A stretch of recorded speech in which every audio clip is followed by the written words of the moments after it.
اور یہ کام جو ہے یہ صرف ایک گھڑی کے لیے ہوگا، چند گھنٹوں کے لیے۔ اور یہ جو تیسرا قول ہے یہی زیادہ راجح ہے، یعنی آپ صلی اللہ علیہ وسلم جو ہے وہ ایک گھڑی کے لیے مکہ شہر کو حلال بنا دیں گے، اس کی حرمت جو ہے اس کو آپ توڑ دیں گے۔ مراد یہ ہے وَأَنْتَ حِلٌّ بِهَٰذَا الْبَلَدِ، اور آپ حلال بنانے والے ہیں یا اترنے والے ہیں، بِهَٰذَا الْبَلَدِ یا تیسرا ترجمہ داخل ہونے والے ہیں اس شہر میں۔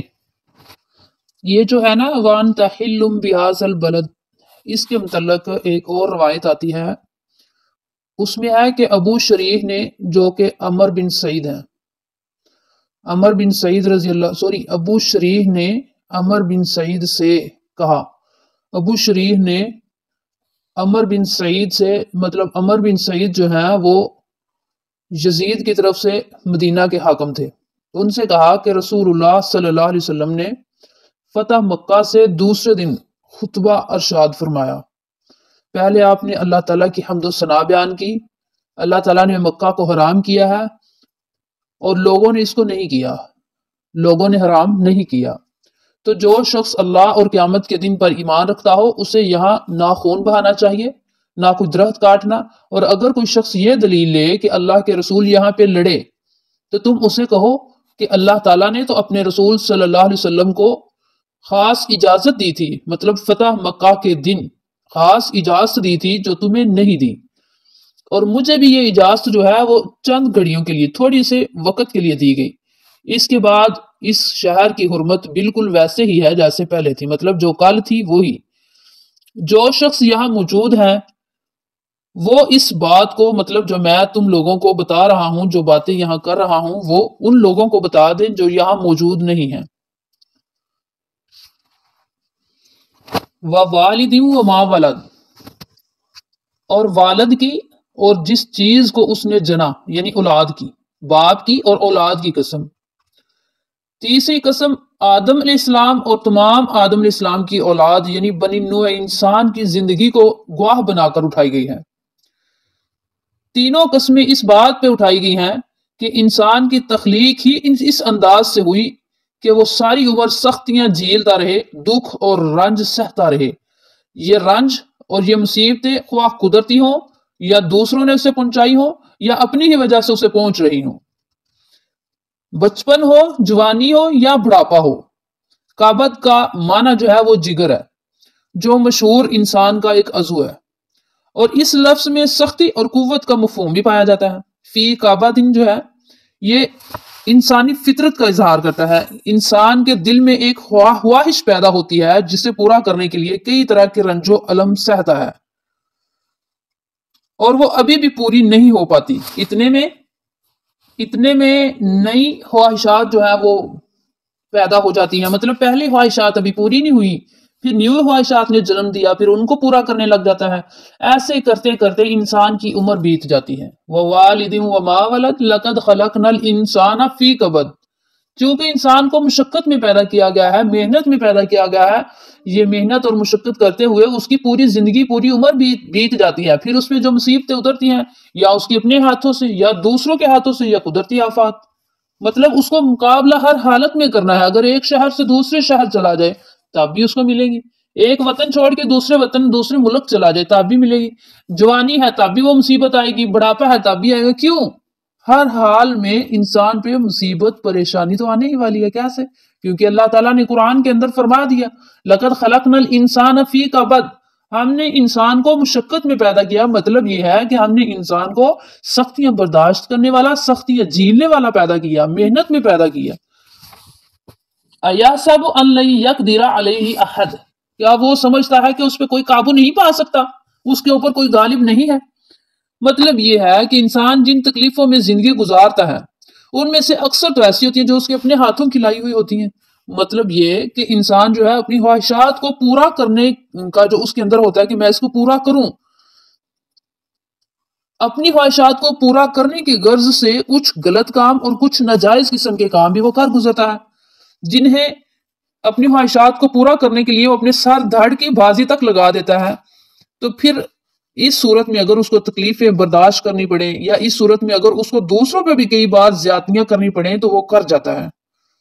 تو کیا اگر وہ اپنی خواہشات کو پورا کرنے کے لیے جو ایک کے بعد دوسری اس کے ذہن کے اندر، اس کے دل کے اندر، اس کے دماغ کے اندر پیدا ہوتی جا رہی ہے، اپنی خواہشات کو پورا کرنے کی غرض سے اگر وہ دوسروں کو تکلیف دے رہا ہے، دوسروں کو اذیت پہنچا رہا ہے، تو کیا وہ اس چیز کو بھول گیا ہے کہ اس کے اوپر کوئی قادر نہیں ہے، اس کو کوئی دیکھ نہیں رہا، بلکہ ہے، اسے ایک ہستی ایسی دیکھ رہی ہے جو اس کی گرفت بھی کر سکتی ہے، اور کسی بھی لمحے اَيَحْسَبُ أَن لَّن يَقْدِرَ عَلَيْهِ أَحَدٌ، کیا وہ گمان کرتا ہے یہ کہ ہرگز نہیں قادر اس پہ کوئی ایک، مطلب اس کے اوپر کوئی غالب نہیں ہے، اس کے اوپر کوئی قابو پانے والا نہیں ہے، اس کو کوئی پکڑنے والا نہیں ہے، یہ اس کا گمان غلط ہے۔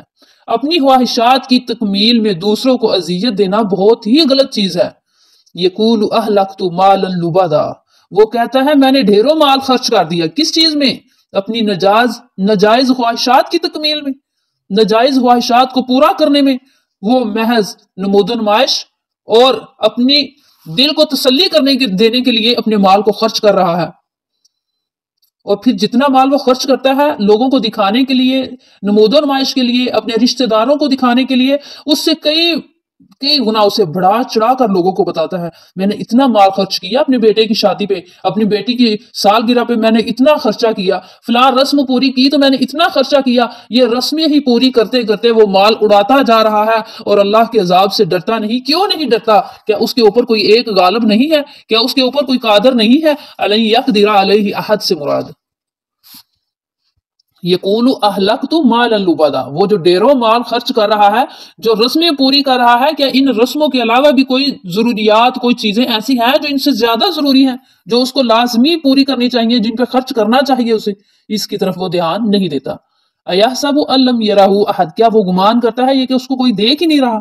یعنی اس نے یہ مال جن ذرائع سے حاصل کیا، حلال طریقے سے یا حرام طریقے سے، اگر اس نے حرام طریقے سے یہ مال کمایا ہے تو حرام طریقے سے ہی وہ اس کو خرچ کر رہا ہے، فضول قسم کی، لغویات قسم کی ضروریات میں خرچ کر رہا ہے، اپنی خواہشات کی تکمیل میں خرچ کر رہا ہے جو کہ غیر ضروری ہیں، تو کیا اس کو اللہ کی ذات دیکھ نہیں رہی؟ اللہ سارا کچھ دیکھ رہا ہے۔ جس نیت سے مال خرچ ہو رہا ہے اللہ وہ بھی دیکھ رہا ہے، اللہ نیتوں کو جاننے والا ہے۔ کن ذرائع سے یہ مال کمایا گیا اللہ یہ بھی دیکھ رہا ہے۔ الم نجعل لہ عینین، کیا ہم نے اس کی آنکھیں دو نہیں بنائی؟ وَلِسَانًا وَشَفَتَيْن، ایک زبان اور دو ہونٹ اس کو عطا نہیں کیے؟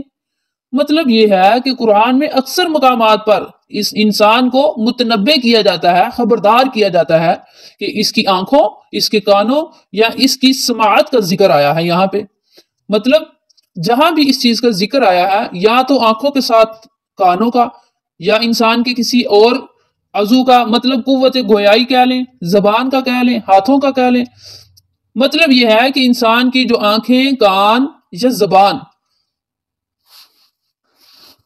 یہ گائے یا بھینس یا کسی بھی جانور جیسی نہیں ہے۔ انسان کی آنکھ، کان، زبان، ہاتھ یہ ایسے نہیں ہیں جیسے جانوروں کے ہوتے ہیں۔ جانوروں کو تو کسی چیز کی تمیز ہی نہیں اللہ تعالیٰ نے دی، اللہ تعالیٰ نے ان کے اندر وہ شعور ہی پیدا نہیں کیا، اللہ تعالیٰ نے ان کو عقل ہی نہیں دی۔ تو انسان جو ہے، انسان کو اللہ تعالیٰ نے دینی اور دنیاوی لحاظ سے فائدے حاصل کرنے کے لیے اللہ تعالیٰ نے انسان کے اندر عقل، شعور، تمیز پیدا کی ہے، تاکہ ان اعضاء کو وہ کام میں لا کر اللہ تعالیٰ کے بھیجے ہوئے پیغمبروں کے طریقے کے مطابق، ان کی رہنمائی کردہ اصولوں کے مطابق وہ ان کو عمل میں لا سکے۔ اگر ہونٹ ہلانے ہیں تو کیا ہونٹ تو ہلاتے ہی ہو آپ، اگر یہی ہونٹ اللہ تعالیٰ کے ذکر کے لیے ہلائے جائیں، اگر یہی ہونٹ قرآن اور نبی صلی اللہ علیہ وسلم کے فرمان کو سنانے کے لیے، ان پہ عمل کرنے کے لیے ہلائے جائیں، تو کیا ان ہونٹوں کا جو اللہ تعالیٰ نے ذکر کیا ہے اس کے مطابق ہلانا نہیں ہوگا؟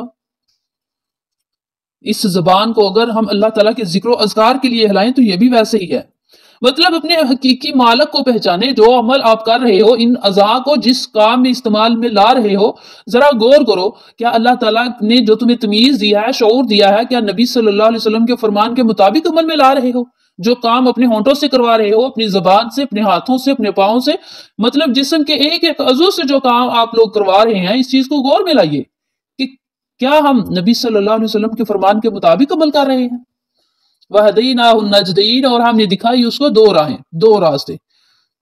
مطلب یہ ہے کہ ہم نے انسان کے پیدا ہوتے ہی اس کی ماں کی چھاتی کی طرف بڑھنا اس کو سکھا دیا، اس کی رہنمائی کر دی تاکہ وہ نشوونما پائے۔ دوسرا اس کا مطلب یہ ہے کہ ہم نے اسے بھلائی اور برائی دونوں راستے بتا دیے. اسی کا نام قوت تمیز ہے اور اسی کو عقل کہتے ہیں. پھر اللہ تعالیٰ نے انبیاء بھیج کر کتابیں نازل فرمائی اور پھر ان دونوں راہوں کی اللہ تعالیٰ نے رہنمائی کر دی. وَهَدَيْنَاهُ النَّجْدَيْنِ دو راہیں. دو راہوں سے مراد ایک نیکی کی راہ ایک برائی کی راہ. دونوں راہیں اللہ تعالیٰ نے انسان کو دکھائی. تو پھر ان راہوں کو مزید کھول کے بیان کرنے کے لیے اللہ تعالیٰ نے اپنے پیغمبر بھیج دیے. فَلَاقْتَحَمَ الْعَقَبَةَ پس نہ وہ داخل ہو سکا گھاٹی میں یا نہ وہ پار کر سکا نہ وہ گزرنے کی ہمت کر سکا گھاٹی سے. اس کا مطلب مراد اس سے یہ ہے اقتحم جو لفظ ہے نا اقتحم اور اقبہ. اقتحم سے مراد یہ ہے کہ بغیر سوچے کسی معاملے میں داخل ہو جانا یا اپنے آپ کو کسی مشقت والے معاملے میں پھنسا دینا یا کسی مشکل کام میں جا گھسنا. اور آگے ہے عقبہ. عقبہ سے مراد یہ ہے کہ کسی پہاڑ یا گھاٹی یا کسی چوٹی پہ چڑھنے کے لیے دشوار گزار راستے کا اختیار کرنا جو پہاڑوں کے درمیان میں سے گزرتا ہو. اس لفظ سے صرف اوپر چڑھنے کا راستہ جو ہے وہی مراد لیا جائے گا، نیچے اترنے کا نہیں. وما ادراک ما العقبہ اور تمہیں کس چیز نے معلوم کروایا کہ عقبہ کیا ہے؟ یہ گھاٹی جو ہے گھاٹی سے مراد اصل میں اخلاقی بلندیاں ہیں، انسان کا اخلاق ہے. گھاٹی سے مراد اخلاق کی بلندیاں ہیں کہ ان اخلاقی بلندیوں پہ چڑھنے کے لیے دشوار گزار راستے سے گزرنا پڑتا ہے جو کہ اکثر انسان کی خواہشات کے خلاف ہوتا ہے، اس کی طبیعت کے خلاف ہوتا ہے یا ناگوار گزرتا ہے اس پہ. اخلاقی بلندیاں عقبہ سے مراد. فک الرقبہ گردن کو آزاد کرانا، اس سے مراد کسی غلام کو آزاد کرانا. او اطعام فی یوم ذی مسغبہ یا فاقے کے دن غریبوں کو کھانا کھلانا. جب فاقہ پڑا ہوا ہو کیا تو لوگ بھوک سے مر رہے ہوں تو اپنی خواہشات کی تکمیل کی بجائے ان غریبوں کو ان بھوک میں تڑپنے والوں کو کھانا کھلائیں، غلام کو آزاد کرا دیں، اس کی مکاتبت میں اس کے جو لکھت ہے اس میں اس کا ساتھ دیں، اس کو کچھ پیسے دیں. یتیما ذا مقربہ یتیم جو کہ قرابت دار ہے رشتہ دار ہے اس کی مدد کریں. جو آپ فضول خرچیوں کے اندر اپنے پیسے کو اڑا رہے ہیں اور پھر بڑھا چڑھا کے بتا رہے ہیں آپ ان کاموں میں لگائیں وہ.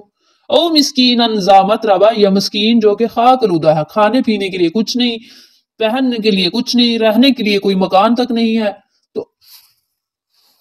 او مسکینا ذا متربہ جو ہے نا اس سے مراد یہ ہے کہ اس گھاٹی پر چڑھنا مطلب اس گھاٹی پر چڑھنا جو ہے یہاں اس کا مطلب یہ ہے کہ یہاں تین جو ہے نا صفات چار صفات یہاں پہ بیان کی گئی ہیں. مطلب یہ ہے کہ انسان جب اللہ تعالیٰ کی راہ میں مال خرچ کرنے لگتا ہے تو انسان کو یہ بھی بہت مشکل گزرتا ہے، اس کی طبیعت کے لیے ناگوار ہے. مثال کے طور پہ اب ایک اوپر ذکر ہوا ہے ایک آدمی کا جو اپنی نمود و نمائش کے لیے، شہرت کے لیے اور شہی بکھیرنے کے لیے مال خرچ کرتا ہے، پھر لوگوں کو بڑھا چڑھا کر بتاتا ہے کہ میں نے اتنا مال فلاں فلاں کام میں خرچ کر دیا. تو اگر مال خرچ کرنا ہی ہے تو اس سے بہتر یہ ہے کہ وہ مال خرچ کر کے کسی غلام کو آزاد کر دے، اس کی مکاتبت میں اس کی مدد کر دے. قحط زدہ دنوں کے اندر قحط کے دنوں میں ان لوگوں کو غلہ مہیا کر دے جنہوں نے کھایا کچھ نہیں. یتیموں کی پرورش میں وہ مال لگایا جائے. یتیم اگرچہ وہ قریبی ہوں یا دور کے ہوں، یتیموں کے علاوہ بھی اور بھی بہت سے ضرورت مند ہیں، ان پہ خرچ کیا جائے وہ مال. جب ہم یہ تمام کام کریں گے مسکین جو ہیں ان کو بھی دیں گے لباس، مکان، کھانے کا سامان، مسکینوں کو بھی دیں گے، یتیموں کو بھی ساتھ بھی ہم تعاون کریں گے. ہم مطلب وہ لوگ ہیں جو بھوک کی وجہ سے بہت پریشان ہیں یا جو غلام ہیں ان کے ساتھ اگر ہم تعاون کریں گے تو تب ہم گھاٹی پہ چڑھ سکیں گے، اخلاق کی بلندیوں کو پا سکیں گے. ثم کان من الذین آمنوا وتواصوا بالصبر پھر وہ لوگ جو ایمان لائے ایک دوسرے کو صبر کی تلقین کرتے رہے اور ایک دوسرے کو رحم کھانے کی بھی تلقین کرتے رہے. ثم کان من الذین آمنوا پھر جو لوگ اللہ پر آخرت پر ایمان رکھتے ہیں، وتواصوا بالصبر پھر وہ اکٹھے مل جل کر جماعت کی طرح رہتے ہیں کہ ایک دوسرے کو نصیحت کرتے رہتے ہیں صبر کرنے کی. کس چیز میں؟ اگر دین کے کام کرنے میں ایک کو تکلیف پہنچتی ہے یا کسی قسم کا کوئی مسئلہ بن جاتا ہے تو وہ ایک دوسرے کو تلقین کرتے ہیں صبر کرنے کی اور ایک دوسرے کو تلقین کرتے ہیں دوسروں پہ رحم کرنے کی، ایک جماعت کی طرح رہتے ہیں۔ اصل زندگی جو ہے وہ جماعت کی طرح کی زندگی ہے، اکٹھے رہنے میں ہی برکت ہے۔ وَتَوَاصَوْا بِالْمَرْحَمَةِ، ایک حدیث میں یہ بھی ہے کہ نبی صلی اللہ علیہ وسلم نے فرمایا چھوٹوں پہ رحم کرو، بڑوں سے پیار، مطلب بڑے جو ہیں ان کا ادب کرو اور چھوٹوں پہ رحم کرو۔ تو رحم کرنا چاہیے ساتھیوں پہ، اگر کسی سے کوئی غلطی ہو جائے تو اس کو بھی معاف کر دینا چاہیے، کیونکہ ایک حدیث میں یہ بھی الفاظ آتے ہیں کہ جو شخص دوسروں پہ رحم نہیں کرتا اس پہ اللہ کی طرف سے بھی رحم نہیں کیا جاتا۔ اولئک اصحاب المیمنہ، یہی لوگ ہیں دائیں جانب کے رہنے والے۔ اس سے مراد یہ ہے کہ ایسے لوگ جن کے اندر یہ تمام صفات پائی جاتی ہیں وہ خوش نصیب ہیں، جنہیں عرش عظیم کی دائیں جانب ان کو جگہ ملے گی۔ مطلب یہ ہے کہ ان کا اعمال نامہ ان کو دائیں ہاتھ میں دیا جائے گا۔ والذین کفروا بآیاتنا ہم اصحاب المشأمہ، ایسے لوگ جو ان سے انکاری ہیں، ان آیات پہ عمل نہیں کرتے، وہ ان کا اعمال نامہ ان کو بائیں ہاتھ میں دیا جائے گا، یا وہ عرش عظیم کے بائیں جانب ہوں گے، ان کا اعمال نامہ بھی ان کو بائیں ہاتھ میں دیا جائے گا۔ علیہم نار موصدہ، ان کے اوپر آگ بند کر دی جائے گی، روک دی جائے گی۔ مطلب جو لوگ اللہ اور آخرت کے دن پر اور اس کی آیات پر ایمان نہیں رکھتے، ان کا انکار کرتے ہیں، ایسے لوگوں کو ان کا اعمال نامہ بائیں ہاتھ میں دیا جائے گا یا ان کے ہاتھ کے پیچھے سے دیا جائے گا، پھر انہیں زنجیروں کے اندر بند کر دیا جائے گا، پھر جہنم میں پھینک دیا جائے گا، ایسی جہنم جس کے تمام دروازے بند کر دیے گئے ہوں گے۔ علیہم نار موصدہ، اللہ مجھے اور آپ سب کو عمل کرنے والا بنائے۔ السلام علیکم ورحمۃ اللہ وبرکاتہ۔